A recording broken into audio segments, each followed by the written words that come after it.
তুহিন, মাম্মা, আজ থেকে মৃত্যুর আগ পর্যন্ত আর কোনো চাওয়া নিয়ে আসবো না তোমার কাছে। মেহেরকে আমার নামে করে দাও না আম্মা। যত্ন করব, ভালোবাসবো, আগলে রাখবো। একটুও ঝগড়া করব না। ওকে আমার নামে করে দাও মাম্মা। মায়ের কাছে এহেন আবেদন করে থামল তুহিন। গলায় তার কি ছিল তা নাদিয়া জানে না। তবে নিজের বুকটা যে ছেলের এরূপ কথায় খামচে ধরেছে তা তিনি বুঝতে পারছেন। তুহিন মায়ের কোলে মাথা দিয়ে শোয়। নাদিয়া বারবার ছেলের মাথায় একইভাবে হাত বুলিয়ে দিচ্ছেন। মায়ের মৌনতা পালন করা দেখে তুহিন উঠে তার দিকে চাইলেন। নাদিয়াও একইভাবে তাকিয়ে ছেলের পানে। তুহিন মৌনতা ভেঙে জিজ্ঞেস করলে, বলছো না কেন মাম্মা, কি হলো? নাদিয়া হাসলেন, আবার ছেলের মাথায় হাত বুলিয়ে শুধালেন, আমার ছেলে মেয়ের খুশিতে আমি খুশি। তোমার খুশি যেমন যেভাবে ইচ্ছা সেভাবে আদায় করে নাও, এতে আমার কোনো না নেই। তবে একটা কথা, আমার মেহেরকে আর কষ্ট দিও না। এবার হেলে আর এবার গেলে আর ফিরে আসবে না, না আমি মেনে নেব। হাসল তুহিন, মায়ের কোমর শক্ত করে ধরে মৃদু আওয়াজে বলে, বাকি খাঁচায় যদি সোজাভাবে না ধরা দেয়, কঠিনভাবে আনতেই হবে, তাই না মাম্মা? নিজের মায়ায় ফেলেছে, আবার এখন উড়ে যেতে চলে যেতে চাইছে, সেটা কি করে মেনে নেই বলো? রাতের অন্ধকারে ঢাকা শহর, অসংখ্য তারার মাঝে চাঁদটাকে নিদারুণভাবে টিকে আছে দেখো।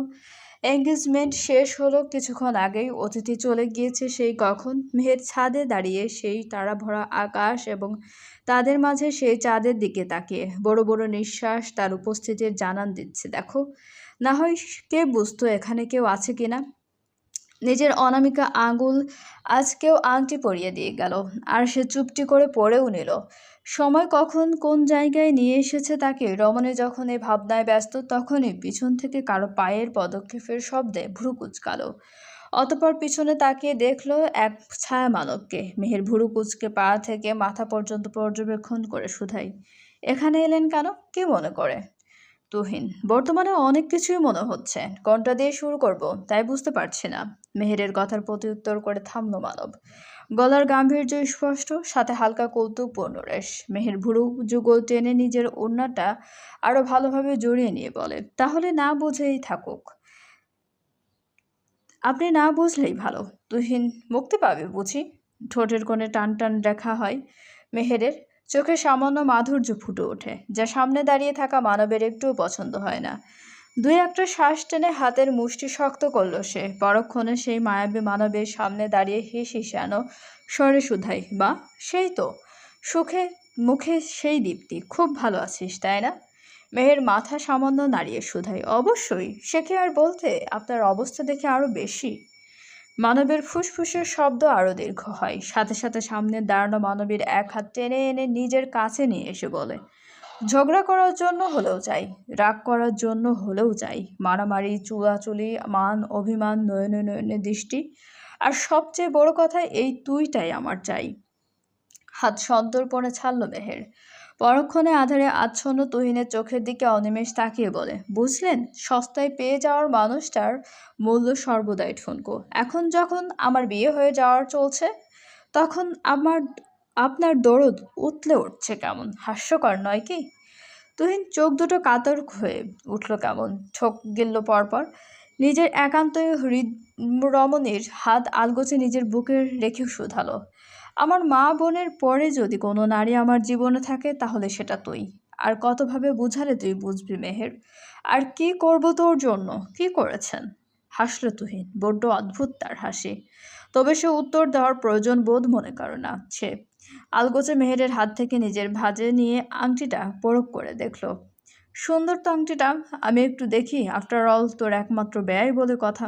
কথাটা বলতে দেরি, তবে মেহেরের আঙ্গুল থেকে আংটিটা এক প্রকার টেনে ছিনিয়ে নিয়ে মোবাইলের ফ্ল্যাশ লাইটে জ্বালিয়ে নিয়ে বলে, হেব্বি তো, খুব সুন্দর, বাট একটু নোংরা হয়ে আছে, ব্যাপার না?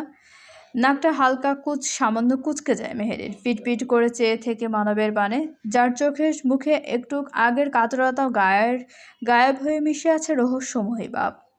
মেহের এসব না ভেবে রিংটা তুহিনের থেকে নিতে গেলে তুহিন সেটাকে উঁচিয়ে ধরে, একটু ভ্রু উঁচু করে বলে, রিল্যাক্স রিল্যাক্স, খেয়ে ফেলবো না, এটা ময়লা হয়ে যাবে, পরিষ্কার করতে হবে। কিভাবে পরিষ্কার করবো বলতো?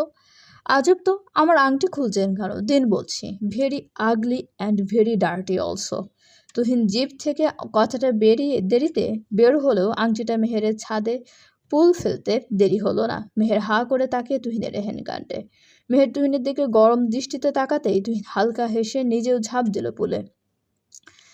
পানির মৃদু শব্দে মেহের মাথায় হাত দিয়ে বসলো। কি করছে? কি হচ্ছে? সব মাথার উপর দিয়ে যাচ্ছে তার। মেহের চিৎকার করে কিছু বলতেই যাবে, তার আগেই খেয়াল করলো যদি তাদের এত রাতে একসাথে দেখে কেউ কিছু ভাবে, চিৎকার দিলে তো শুনে ফেলবে। হতাশ হলো এমন ভাবনায় সে চোখ মুখ বেজার করে যেই না আবারও পুলের দিকে তাকাবে, তখন তুহিনকে ভেজা গায়ে তার পাশাপাশি দাঁড়াতে দেখে মেহের হা করে পলক ফেলে বলল, কখন উঠলেন? তুহিন মেহেরের কথার প্রত্যুত্তর করে না, নিজের হাতে থাকা আংটিটা মেহেরের সামনে ধরে বলল, পেয়ে গেলাম তাড়াতাড়ি, তাই উঠেও এলাম তাড়াতাড়ি। হতবাক হলো মেহের, মুখটা আরো গোল হলো আংটিটা দেখে। এত ছোট একটা জিনিস এত বড় পুলে 2 সেকেন্ডেই পেয়ে গেল। হাও? মেহের মাথায় এক আঙ্গুল দিয়ে ইশারায় বলল, আপনি কি শোকে পাগল টাগল হয়ে গেছেন নাকি কোনো অলৌকিক শক্তি পেলেন? বলুন তো কিভাবে? বাক্যটা শেষ করতে পারল না রমণী, তার আগেই তুহিন নিজের একান্ত হৃদ রমণীর হাতে টেনে আংটিটা পরিয়ে দিতে দিতে বলল, পাগল তো ছিলাম না। কেউ খুব সখ্য হবে আমাকে নেশালো বিষ মিশিয়ে পাগল করে ছেড়েছে। যেই সে নেশায় আমি বদ্ধ পাগল, তবে সেই নেশা সেটা চোখেও দেখে না। মেহের সেইভাবেই অনিমেষ তাকিয়ে রইল। তুহিন ভিলেনি হেসে নিজের ভেজা চুল মেহেরের মুখের সামনে ঝাড়া দিয়ে 2 ছাদের বর্ডার ভেদ করে হোসান ভিলায় যেতে যেতে বলল, কালকে একটু সুন্দরভাবে সেজে থাকিস তো। মেহের চুপ করে দাঁড়িয়ে থাকলো। তুহিন চোখের আড়াল হলো, কিয়ৎক্ষণ ওইভাবেই তাকিয়ে বিড়বিড় করলো, ফেললই বা কেন? আবার 2 সেকেন্ডের মাঝে পেয়ে গেল। অদ্ভুত। এই বলে নিজের হাতের অনামিকা আঙ্গুলের পানে চেয়ে আংটিটা সামান্য ঘুরিয়ে ঘুরিয়ে দেখে। যদিও আগে আংটিটাকে দেখা হয়নি, তবে তার মনে প্রশ্ন রয়েই যায়। মনে মনে আওড়ায়, আংটিটা তো লুজ ছিল, আসলে আঙ্গুলে বসে গেল কিভাবে? নাকি আমি সন্দেহ করছি? ধুর, আল্লাহ গো আল্লাহ, রেহাই দাও। আকাশের দিকে তাকিয়ে বলল রমণী, চোখে সে কি বিরক্তি, যেন এসব দেখতে দেখতে ক্লান্ত সে। মেহের এসব আর না ভেবে হাত দিয়ে মাথাটা আলতো চেপে ধরে নিচে নেমে যায়। আর কখনো যদি ছাদে আর বারান্দায় যায় সে, ঘর জুড়ে পিনপতন নীরবতা। এসির মৃদু গর্জন ছাড়া সবকিছুই কেমন নিষ্প্রাণ। মোবাইল দেখতে দেখতেও কেমন বিরক্ত ঠেকছে। আর কিছু না পেয়ে ঘরের ভিতরেই পাড়চাড়ি শুরু করলো সে। গাছে ঠিক মতো সেবা না করতে পারলে তার যেন সময় কাটে না। মেহের যখন একা একা বিরক্ত, তখনই দরজা খোলার শব্দে সে পানে চাইল। আপি রাজি হয়ে গেলে বিয়েতে? এত সহজে আপি ভুলে যাওয়া যায়? মেহের হাসলো, চোখে মুখে সে কি আনন্দ, যেন এ হাসি আটকানোর নয়। মেহের সেভাবে হেসেই উত্তর দিল, বুঝলি তাহি, এসব প্যাচ ট্যাজ মেটানোর দায় আমার নয়, যে লাগিয়েছে সে মেটাবে। যদি পারে সুবহানাল্লাহ, না পারলে আস্তাগফিরুল্লাহ। ভাবলি কি করে আমি আবার সেই মানুষটাকে চাইবো আমার আব্বুর কাছে? তাহিয়া মুখ বেজার করে তাকিয়ে, কি পারে সুবহানাল্লাহ, না পারলে আস্তাগফিরুল্লাহ? তাহিয়া এসব না বুঝে মেহেরকে প্রশ্ন করলো, কি বলছো এসব আপি? চিল, এত মাথা গরম করে লাভ নেই। সিনারি যে শুরু করেছিল সেই শেষ করবে, আমার কি ঠেকা লেগেছে নাকি? তাহিয়া এ শুনে অলস পায়ে মেহেরের গা জড়িয়ে আদুরে গলায় শুধালো, ও আপি। ভুরু নাচালো মেহের, এমন আদুরে বিড়াল ছানার মতো এত পোষ মানত নাকি? তাই মেহের গায়ে গুই না করে প্রশ্ন করেই বসলো, কি চাই? কিছু না তো। ঠং করলে কিছু পাবে না।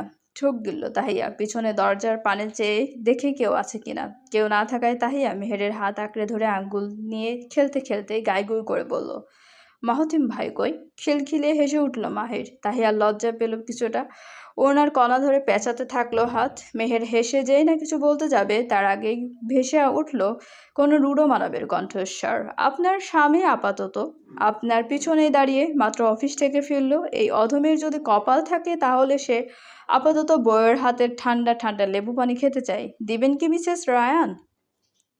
মাহতিমের এহেন কথায় তাহিয়ার নরম গাল দুটোতে ছেয়ে যায় গোলাপি আভা। নাকের পাটাটা মৃদু কাঁপছে, যেন নিজের লাজের জানান দিচ্ছে। মেয়ের আপাতত তাদের দুজনের মাঝখান থেকে সরে গিয়ে আবারও বিছানার পাশে বসে মোবাইলে চোখ নিবদ্ধ করলো। মাহতিম তাহিয়ার পানে থেকে দৃষ্টি সরিয়ে মেহেরকে মৃদু স্বরে ডেকে বলল, তন্ময় এসেছে, নিজে কি নাকি শপিং করবে?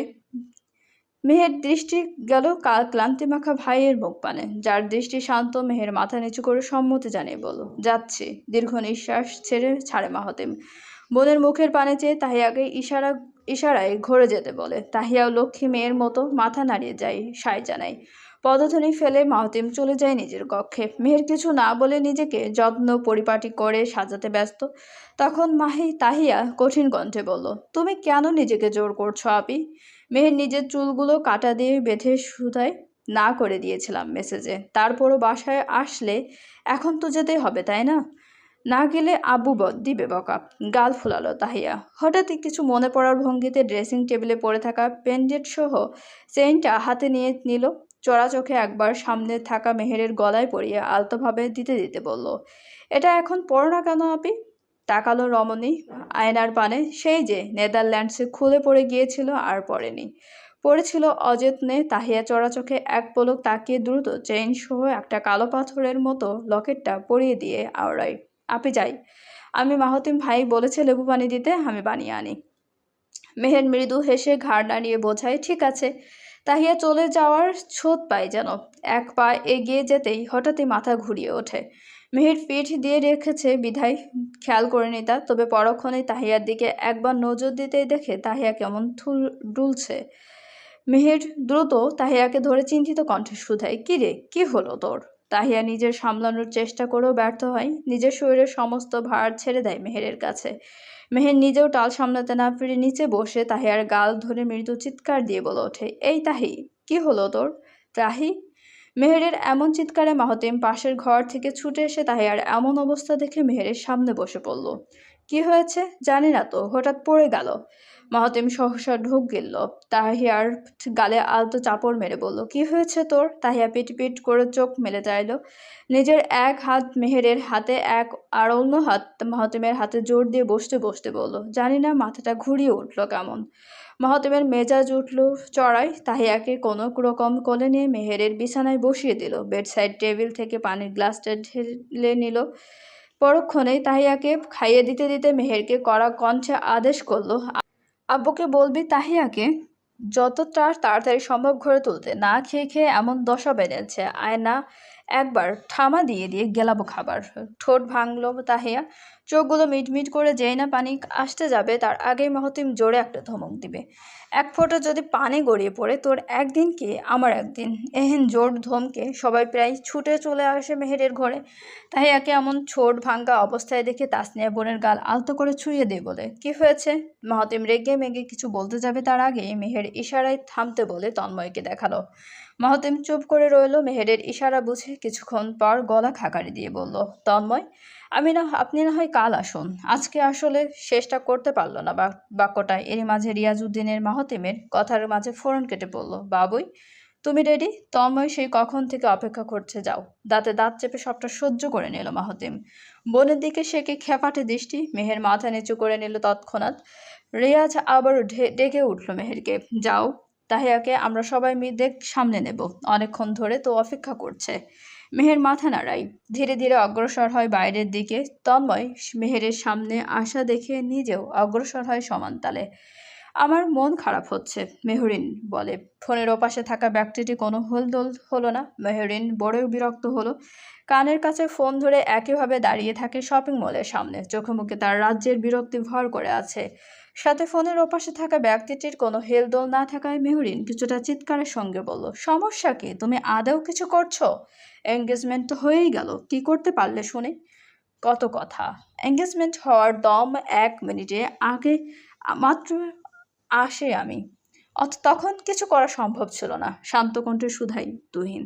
এ শুনে মেহরিনের যেন মাথায় আগুন ঝরে পড়ে। কিছুটা হিসানোর স্বরেই বলে, মানে কি? তুমি ছিলে তবু ভাঙ্গ নেই? হ্যাঁ হ্যাঁ, ওইখানে গিয়ে ঝামেলা করতে হয়তো হয়তো এঙ্গেজমেন্ট ভেঙে যেত, কিন্তু পুরো মানুষের সামনে মেহেরের অপমান হতো। তুমি কি করতে পারলে? বড় বড় কথা শুধু। নিশ্চুপ রইল মেহরিন। ঠোঁটে ঠোঁট ভিজিয়ে নিল। কিয়ৎক্ষণ চুপ থেকে বলল, তারপর যদি বিয়ে না হয় তখন? তখন কি?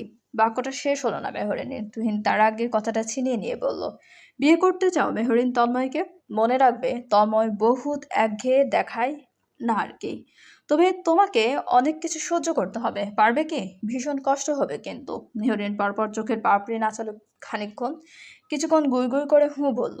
তুহিন নিঃসুপ থেকে সামনে থাকা পেপারে একটা একটা করে সাইন করে শুধাই। পেয়ে যাবে। মেহরিন শুধালো, মুখ ফুলে আরো কিছু বলতে যাবে তার আগে তন্ময় দেখলো তন্ময় ও মেহের দুজনেই আসছে তার দিকে। এ দেখে মেহরিন দ্রুত সরে বলে উঠলো, আসছে, ওরা আসছে। আমি রাখি, প্রয়োজন নেই। মোবাইল নিজের সাথে রাখো, আর তোমার তন্ময়কে একটু লিমিটে থাকতে বলো। মেহরিনের প্রত্যুত্তরও করতে পারলো না, তার আগে তুহিন ফোন কেটে দেয়। মেহরিন তা দেখে বিড়বিড় করে শোধায়, ইস রে, আসছে শালা, নিজেকে কি ভাবে কে জানে। মেহরিনের এহেন বিড়বিড়ানো দেখে তন্ময় মেহরিনের সামনে এসে ভুরু নাচিয়ে শুধায়, কি হলো, কি বিড়বিড় করছো?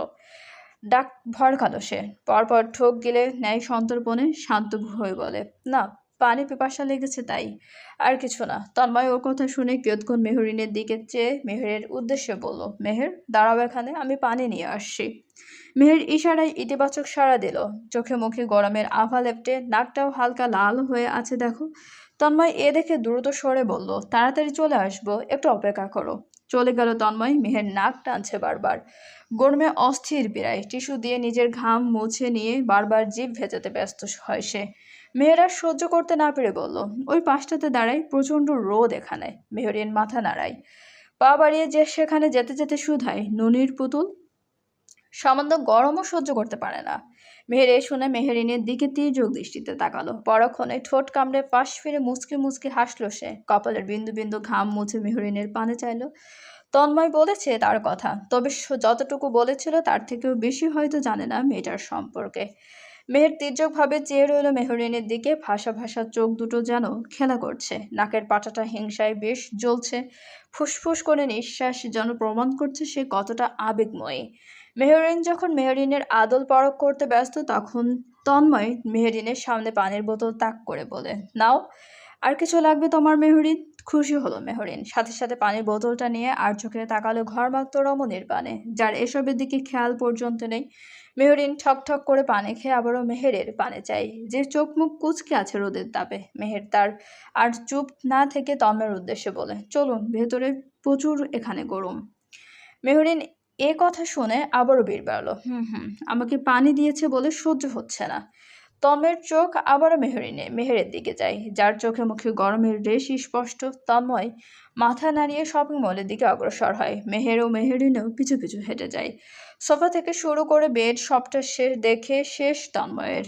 তোর নতুন ফ্ল্যাটের জন্য যা যা দরকার হয় সবটাই কিনেছে সে, আবার শোরুমের এসিটাও নষ্ট। মেহেরের সাথে তাই মেহেরের যাচ্ছে তাই অবস্থা। নিজের চুলগুলো ইতিমধ্যে খোপা করে নিয়েছে সে, সামনের কাটা চুলগুলো গায়ে লেপে লেপটে আছে কেমন, মেহরিন যেন দেখেও দেখছে না। মেহের একটা আয়নার সামনে গিয়ে পরিপাটি করে নিচ্ছে, তখনই মেহরিনের ফোনে কল আসে। মেহরিন কিছুটা আড়াল হয়ে ফোনটা রিসিভ করতেই কর্কশ কণ্ঠে ভেসে আসে তুহিনের কণ্ঠস্বর, পানির বোতলটা কি সাজানোর জন্য এনেছো? মানছি স্বয়ং তন্ময় তোমাকে দিয়েছে, তাই বলে একটা মানুষ মরে যাচ্ছে গরমে তাকেও দেওয়া যায় না, ইডিয়েট। মেহরিন দাঁতের দাঁত পিষে কিছু বলতে যাবে, তার আগেই স্তম্ভিত হয়ে শুধায়, তুমি কিভাবে জানলে? এখানে আছো নাকি? না, তবে আসবো। শালার ভালোবাসা আজকেই ছুটাবো আমি। ননসেন্স। তন্ময়ের সম্পর্কে একটাও বাজে কথা শুনবো না আমি। গলা নামিয়ে উঁচু গলায় কথা বলার সাহস করো না, ওকে দ্রুত পানিটা দাও না হয়। মেহরিন বোতলের দিকে মনমরা হয়ে তাকিয়ে রইল কিছুক্ষণ, ধীর পায়ে খেটে গিয়ে মেহেরের সামনে গিয়ে ধরলো পানিটা। মেহের যেন অবাক হয় দেখে, তবু নিজের গলা ভেজানোর দরকার ভেবে পানি খেয়ে তৃষ্ণা নিবারণ করে বলে, থ্যাঙ্কস। মেহরিন টেনে নিয়ে যায়, কোনো কথা না বলে। মেহের বড় একটা নিঃশ্বাস ছেড়ে বিড়বিড় করে আওড়ালো, কি একটা ফ্যাসাদের মাঝে আমি পড়লাম। কথা বলে বড় একটা দম ফেলে রমণী নিজের জ্বলে যাওয়া চোখ দুটো হালকা করে কষলে নেয়, সামনে থাকা আয়নায় নিজেকে একবার পরখ করে আবারও নিজের ওড়না ঠিক করে নেয়। সেই মুহূর্তে তন্ময় এসে মেহেরের হাত টেনে ধরে একটা একটা একটা করে ফার্নিচার দেখিয়ে শুধাই, তোমার কোনটা পছন্দ বলো, এক্সট্রা কী লাগে সেটা তো আমি জানি না, তাই। মেহের একবার নিজের হাতের পানে তো একবার পাশে থাকা মেহরিনের দিকে যায়। মেহের চোখ পিট পিট করে কিছু বলতে যাবে, তার আগে মেহরিন তন্ময়কে বলে ওঠে, এটা কেমন? তন্ময় সেদিকে তাকিয়ে বলে, একটা অফ হোয়াইট রঙের ড্রেসিং টেবিল। তন্ময় মেহেরের পানে চেয়ে বলে, এটা পছন্দ? মেহের মুখ লটকে যায়, মাথা নাড়িয়ে শুধায়, একইভাবে সব ফার্নিচার পছন্দ চলতে থাকে। মেহের শুধু হুঁ হুঁ করে কাটিয়ে দিচ্ছে দেখো। তবে সেদিকে কারোর খেয়াল নেই। সব কিছুর বিল শেষে তন্ময় আবারও মেহেরের দিকে তাকিয়ে বলে, চলো, ফ্ল্যাটটাই তো তোমাকে দেখানো হয়নি। মেহরিনকে কোয়ার্টারে নামিয়ে দিয়ে আমরা ওই সাইডেই না হয়ে যাব। শুনল মেহের, নিজের হাত ঘড়ির পানে তাকিয়ে তাড়াহুড়ো করে শুধালো, আসলে বাসায় একটু কাজ আছে, পরে দেখলেও চলবে, আজকে চলে যাই। তাচ্ছিল্য হাসলো তন্ময়, চোখে মুখে সে কি হতাশ। স্থির নয়নে মেহেরের পানে চেয়ে মেহরিনকে বলল, তুমি চলে যেতে পারবে তো? মেহরিন মাথা নিচু করে শুধায়, সময় নষ্ট না করে তন্ময় সময় নষ্ট করে না তন্ময় কারো পরোয়া না করে মেহেরের হাত শক্ত করে ধরে বলে, চলো। তাহিয়া মুখ গমরা করে বসে, হাতগুলো ভাঁজ করা, তার গালগুলো ফুলিয়ে আছে রসগোল্লার মতো, একটু টিপে দিলেই যেন লাল হয়ে যাবে। মাহাতিম সামনে বসিয়ে একটার পর একটা ফল ঠুসে ঠুসে খাওয়াচ্ছে দেখো। মেহেরের বারান্দা থেকে সে কি মৃদু মন্দ হাওয়া। তাহিয়া বমি করার মতো করে মাহাতিমকে বোঝালো সে আর খাবে না। মাহাতিম চোখ রাঙালো, তাহিয়ার ঠোঁট ফুলিয়ে কেঁদে দেবে দেবে ভাব। বড় শ্বাস ছাড়লো মাহাতিম, ঠোঁট নাচে জিজ্ঞেস করলো, কি খাবি, কিছু এনে দেব? খুশি হলো তাহিয়া, আসন পেতে বসলো, গালে হাত দিয়ে ভাবার মতো করে বলল, আমার না একটা ভাবি চাই। নাক কুচকালো মাহতিম, টাইটা সামান্য লুজ করে বলল, বললেই পারিস তোর ভাইকে, আমাকে বলার মানে কে? হতাশ হলো তাহিয়া, গাল ফুলালো আবার। তা দেখে মাহতিম আবারও ভুরু উঁচিয়ে বলল, কি কি রং চলছে মনে? ওই ভাবি লাগবে আমার, প্লিজ। মাহতিম কথা শুনল না, টাইটার সম্পূর্ণভাবে খুলে হাতা গোটাতে গোটাতে বলল, এসব কথা বাদ তাহি, মেজাজ গরম করিস না, আমি ফ্রেশ হয়ে আসি। লায়লা আছে নিচে, যা লাগবে নিয়ে বলে দিস। লাগবে না, আমি বাড়ি যাব। কিছুটা রাগান্বিত সরে বলে তাহিয়া ধূপধাপ পায়ে মেহেরের রুম থেকে বের হতে নিলে মাহতিম শক্ত করে তাহিয়ার হাত ধরে নেয়। তাহিয়া ঠোঁট ফুলিয়ে কিছু বলতে যাবে, তার আগেই মাহতিম তাহিয়াকে হেঁচকা টানে নিজের বুকে এনে ফেলে বলে, নিজেরটা নিজেকেই আদায় করে নিতে হয়, কেউ যদি দিয়ে দেয় তাহলে সেটা মর্ম বোঝার সুযোগ সবার হয় না। তাহিয়া কিছু বুঝলো কিনা কে জানে, গালগুলো সেই ফুলিয়ে রেখেছে তো রেখেছেই। মাহতিম সেই ফলানো রক্তিম গালে নিজের নাক ছুঁয়ে দিয়ে বলে, এসব জিনিস নিয়ে রাগ করাটা শোভা পায় না বউ। কিছু জিনিস ভাগ্যের উপর ছেড়ে দিতে হয়, ভাগ্য যদি না চায় তাহলে না হওয়াটাই ভালো। তাহিয়া নিরলস চোখে চাইল মাহতিমের পানে। মাহতিম তাহিয়ার কোমর চেপে ধরে নাকে নাক ছুঁয়ে দেয়। তাহিয়া এ দেখে চলে যেতে নিলে মাহতিম আরও শক্ত করে তাহিয়াকে চেপে ধরে। এতে তাহিয়ার ছোট শরীরটা খানিক কেঁপে ওঠে। মাহতিম নিজের ঠোঁট তাহিয়ার কপালে ছুঁয়ে বলে, আমাদের জীবনে তুই যেটা চাস সেটাই এনে দেবো, প্রমিস। এসব না, চাই না কিছু। এত রাগ কোথায় থেকে আসে তোর? বলছি তো, তোর যা চাই তাই এনে দেবো। ভাবি আনার দায়িত্ব আমি কিভাবে নেব বলতো? সেটা তোর ভাইয়ের দায়িত্ব, তুই যদি বলিস সতীন এনে দিতে পারবো, দেব। ঠুমঠুম করে কিল বসায় তাহিয়া মাহতিমের বুকে। মাহতিম হাসে, শক্ত করে জড়িয়ে ধরে তার নেকি বউকে, তারপর শুধায়, ভালোবাসি নেকি বউ। বিলাসবহুল ফ্ল্যাটের 14 তলা বারান্দায় দাঁড়িয়ে আছে মেহের। আজকে যে পরিমাণ গরম পড়েছে এতেই রমণীর হাল বেহাল। টিস্যুর আলতো মোছায়ও রমণীর গালে লাল আভা দেখা মিলছে, সাথে গলার আশেপাশের জার্সের সংখ্যা বৃদ্ধি পাচ্ছে, জার্মের সংখ্যাও বৃদ্ধি পাচ্ছে। হাত পা জ্বালা শুরু করেছে মধ্যেই। বাসার ভেতরে বিভিন্ন ধরনের ফার্নিচার সেটের কাজ চলছে। কেন আনলো এখানে সেটাই বুঝতে পারছে না রমণী। সব কাজ তো তন্ময় করছেই, এ নিয়ে বেশ বিরক্ত সে। সাথে নিজের পরিবারের উপরে দরকার কি ছিল আসার? বাসায় শুয়ে ঘুমালেও কাজে দিত। কিছুক্ষণের মধ্যেই সবকিছু ঠিকঠাক করে শ্রমিকরা যাওয়ার উদ্দেশ্যে যেতে নিলে মেহেরও দ্রুত নিজের ডাইনিং স্পেসে চলে আসে। তন্ময় তখন শ্রমিকদের টাকা দিয়ে যেই না দরজা বন্ধ করতে যাবে, তার আগেই মেহের দরজাটা ধরে তাড়াহুড়োর কণ্ঠে শুধায়, আমি যাই, আম্মু ফোন দিয়েছে। অপেক্ষা করে না মেহের, দরজাটা আলতো খুলে ঘরের বাইরে পা রাখতে চাই। তখনই তন্ময় মেহেরের হাত ধরে বাসার ভিতরে এনে দ্রুত দরজাটা বন্ধ করে দিয়ে বলে, দেখেছো তুমি বাসাটা? হ্যাঁ হ্যাঁ হ্যাঁ, দেখলাম তো, খুব সুন্দর। তন্ময় অসন্তুষ্ট হলো। মেহেরের বাহু নিজের এক হাত দিয়ে চেপে ধরে একটা একটা করে রুম দেখাতে শুরু করেছে। মেহের আলতোভাবে নিজেকে ছাড়ানোর চেষ্টা করেও লাভ হয় না, বরং তন্ময় আরো জোরে করে তাকে আরো শক্তভাবে চেপে ধরে মেহেরকে রান্নাঘরে নিয়ে এসে শুধায়, সুন্দর না? তোমাদের রান্নাঘরের মতোই সাজিয়েছি। তন্ময় এ দেখে চা পাতা, চিনি, দুধ বের করতে করতে শুধায়, চা বানিয়ে দাও তো। ভীষণ মাথা ধরেছে, নিজেই করতাম, তবে তুমি আছো, তাহলে কেন নিজে করব?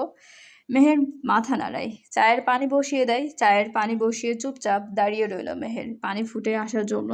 তখনই নিজের চুলের ভাঁজে কারো ছোঁয়া পেয়ে যেই না সরে যাবে তার আগেই তন্ময় দুহাত দিয়ে মেহেরের নরম শরীর টাকরে ধরে বলল, রিল্যাক্স, তোকে অনেক সুন্দর লাগছে ডল।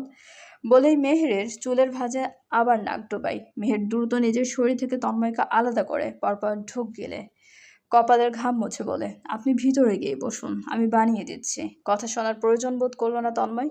দুপা এগিয়ে গিয়ে মেহেরের পুরোপুরি মুখোমুখি দাঁড়ালো। মেহেরের নিজেও দুপা পিছিয়ে গিয়ে বড় বড় নিঃশ্বাস টেনে শুধালো, তন্ময় দেখুন, কাছে আসবেন না, এটা অন্যায়।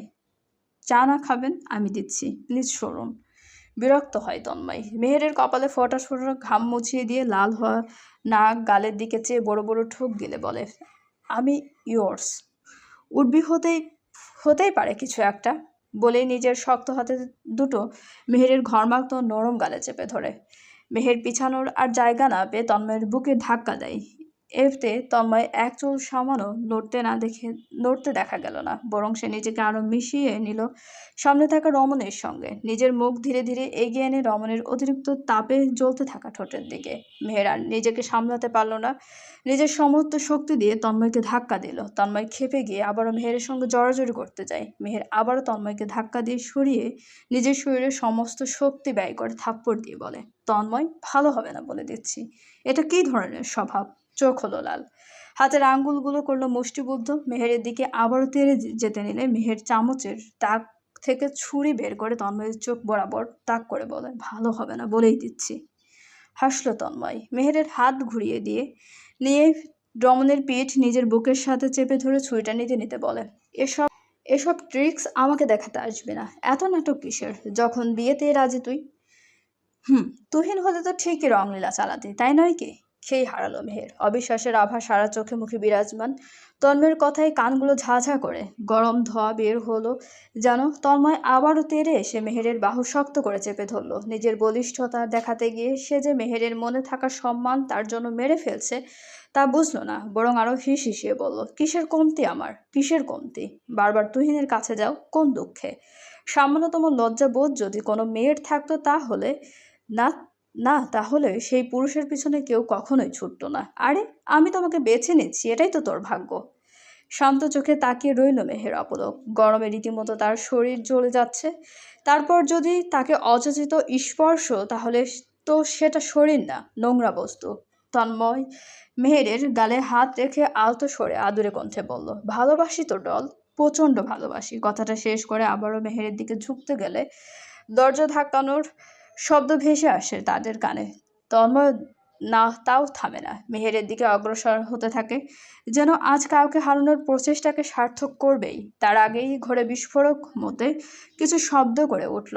সে যেন সাথে দুই জোড়া পায়ের শব্দ ভেসে আসছে তাদের দিকে অগ্রসর হয়ে।